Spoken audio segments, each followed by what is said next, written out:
अच्छा, जब ये कासिद वापस नहीं गया ना, तो इमाम हुसैन ने एक और कासिद भेजा कि उनको जाके ये इत्तला दे दे। अब ये जो दूसरा कासिद था उसको भी इसी तरह से पकड़ा। जब उसको किले के ऊपर ले जा रहे थे ना, तो ऊपर जाके उसको फेंकने से पहले उसने चीख के एकदम से कहा कि लोगों, इमाम हुसैन पहुंचने वाले हैं, तुम लोग तैयार हो जाओ। अब करबला के मैदान में इमाम हुसैन अपने खैमे लगाते हैं। इब्ने ज़ियाद ने जैसे उसको मुस्लिम बिन अकील का ये पता चला सब कुछ, इसने उसी वक्त ना एक बंदा भेजा यजीद के पास कि मुझे आर्मी चाहिए, इमाम हुसैन ऐसे आ रहे हैं और उनके अगेंस्ट मुझे लगता है कि कोई हो सकता है कोई बड़ा वाक़या भी हो जाए। तो इमाम हुसैन को मैसेज भेजा कि आप यहाँ पे क्यों आए, आपका मकसद मतलब क्या है यहाँ पे आने का। इमाम हुसैन ने कहा, पैगाम दिया कि मैं यहाँ पे इन्हीं लोगों के बुलाने की वजह से आया हूँ, और इतने देखें ये इन्होंने मुझे ख़त भेजे, इतने पैगाम भेजे। अल्लाह अकबर। अब ये किस दिन वाक़या पेश आ रहा है? इमाम हुसैन 8 ज़िलहज को वहाँ से निकले, 9 ज़िलहज अरफा का दिन, अल्लाह अकबर, और ये वाक़या पेश आता है कि मुस्लिम बिन अकील को कत्ल कर दिया जाता है। अब जैसे इनको कत्ल कर दिया, अब वो वहाँ से निकल गए हैं। अब जैसे ही रास्ते में ये पहुँचते हैं कूफा के नज़दीक, अभी थोड़ी दूर ही है, तो इमाम हुसैन ने अपने एक कासिद को भेजा कि जाके कूफा के लोगों को बता दो कि मैं पहुँचने वाला हूँ, मतलब हमारा काफ़िला आ रहा है। अच्छा, अब इब्ने ज़ियाद को ये पता था कि इमाम हुसैन किसी भी वक्त में पहुँचेंगे, तो उसने क्या किया कि इतना सख्त पैरा वहाँ पे कर दिया कि जो कोई शहर के कुफा के अंदर आ रहा है या बाहर जा रहा है, उसकी पूरी स्कैनिंग हो रही है, जैसे आजकल के वर्ड में आप कहें, और चेक कर रहे हैं कि कौन जा रहा है कौन आ रहा है। कासिद जब आया तो उसको तो नहीं पता था, वो तो इसी शौक में, मतलब कि जैसे कि सारे के सारे लोग हैं, मुस्लिम बिन अकील ने जैसे मैसेज दिया था, तो उससे जब पूछा तो उसने कहा कि हाँ, मैं तो ये पैगाम लेके आया हूँ कि इमाम हुसैन बस पहुँचने ही वाले हैं। तो उसको पकड़ लिया, उसको भी इसी तरह से लोगों को इकट्ठा किया, ऊपर से उनको भी नीचे फेंका और उनको कत्ल कर दिया गया।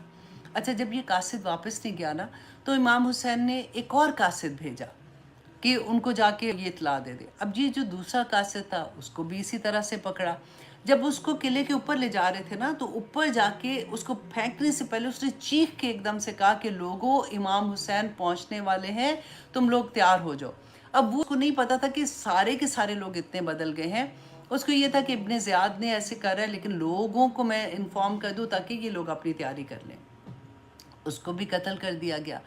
अब क्या हुआ था कि इमाम हुसैन करबला के बिल्कुल पास हैं। इब्ने अशर जो उनको पकड़ने आया था मुस्लिम बिन अकील को, और इब्ने अशर ने ही वादा किया था कि ठीक है, मैं आपका पैगाम जो है वो इमाम हुसैन को दे दूँगा, पहुँचा दूँगा। तो इब्ने अशर का जो कासिद है वो इमाम हुसैन को मिला, वो निकला वहाँ से किसी भी बहाने से, और उसने जाके जब उनको मुस्लिम बिन अकील का बताया कि उनको कत्ल कर दिया गया है, लोगों को इस तरह से डरा धमका के, और ये सिचुएशन हो गई है और लोगों को रास्ते से हटा दिया गया है, और अब कोई वहाँ पे ऐसा नहीं है जो आपका साथ देगा। अल्लाह अकबर। इमाम हुसैन को पता चल गया कि ये तो सारी बाजी ही उलट गई है। अब इमाम हुसैन चाह रहे थे कि वो वापस चले जाए, लेकिन मुस्लिम बिन अकील के बेटे और उनके भाई वो भी इमाम हुसैन के साथ थे, क्योंकि वो अहले बैत में से थे। तो उन्होंने ये कहा कि नहीं, हम अब वापस नहीं जाएंगे, हम अपने भाई और अपने बाप का बदला लेंगे। और इमाम हुसैन ने जब उनको समझाया तो उन्होंने कहा कि नहीं, आप चलें उधर, क्योंकि ऐसा नहीं हो सकता, कूफा के लोग जो हैं जब वो आपको देखेंगे तो वो कभी भी वापस, मतलब ऐसा नहीं कर सकते हैं। इंशाल्लाह आप फिक्र नहीं करें, वहाँ पे सब आपका साथ देंगे। अल्लाह अकबर। अब इमाम हुसैन आते हैं, आगे थोड़ा आते हैं, अब वो काफ़िला आगे आ रहा है। अब करबला के मैदान में इमाम हुसैन अपने खैमे लगाते हैं। इब्ने ज़ियाद ने जैसे उसको मुस्लिम बिन अकील का ये पता चला सब कुछ, इसने उसी वक्त ना एक बंदा भेजा यजीद के पास कि मुझे आर्मी चाहिए, इमाम हुसैन ऐसे आ रहे हैं और उनके अगेंस्ट मुझे लगता है कि कोई हो सकता है कोई बड़ा वाक़या भी हो जाए, तो मुझे हेल्प चाहिए। क्योंकि जब इसको भेजा था तो 17 लोग थे इसके साथ, अभी तक कोई आर्मी नहीं थी। अच्छा, वहाँ पे क्या था कि एक पूरी आर्मी जो थी, अब इसके आर्मी के ना नंबर ऑफ़ पीपल भी डिफरेंट किताबों में है। जो मैंने लिया था वो 4000 के करीब थे, जो कि किसी और जगह पे जंग के लिए जा रहे थे। उनको बिल्कुल नहीं पता था कि यहाँ पे इमाम हुसैन के साथ क्या होने वाला है और हमें किस मिशन के लिए आगे भेज रहे हैं, क्योंकि वो तो किसी और मुल्क की जंग के लिए जा रहे थे ना, इनकी तो होती थी जंगें। اب یزید نے ان کو یہ حکم دیا کہ تم لوگ یہاں سے کوفہ کی طرف جاؤ اور ابن زیاد کو ملو، ابن زیاد تمہیں بتائیں گے کہ آگے کیا کرنا ہے۔ اچھا، اب آرمی جو تھی وہ ساری ساری جو ہے وہ کوفہ کی طرف آتی ہے۔ ابن زیاد کو جب ملتے ہیں، ابن زیاد، اب اس آرمی کا جو کمانڈر تھا وہ تھا عمر بن سعد بن وقاص، عمر بن سعد بن وقاص۔ اور سعد بن وقاص وہ صحابی تھے جو بہت جن کا نام تھا، جنہوں نے رسول اللہ صلی اللہ علیہ وسلم سے محبت کی انتہا جیسے کہتے ہیں نا اس طرح سے تھی، اور اتنی محبت کرتے تھے رسول اللہ صلی اللہ علیہ وسلم سے، لیکن وہ فوت ہو چکے ہوئے تھے۔ یہ ان کے بیٹے تھے۔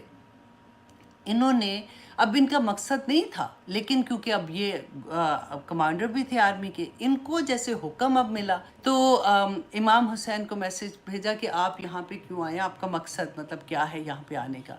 امام حسین نے کہا، پیغام دیا کہ میں یہاں پہ انہی لوگوں کے بلانے کی وجہ سے آیا ہوں، اور اتنے دیکھیں انہوں نے مجھے خط بھیجے، اتنے پیغام بھیجے، تو انہوں نے مجھے اپنے لیے بلایا تھا، تو انہی کی وجہ سے میں یہاں پہ آئی ہوں۔ اب اگر یہ بدل گئے ہیں تو میں واپس چلا جاتا ہوں، مجھے آپ واپس جانے دیں، کیونکہ یہ لوگ جو ہیں یہ اگر یہ بدل گئے ہیں تو مجھے بھی ان کی ہیلپ کرنے کی ضرورت نہیں ہے۔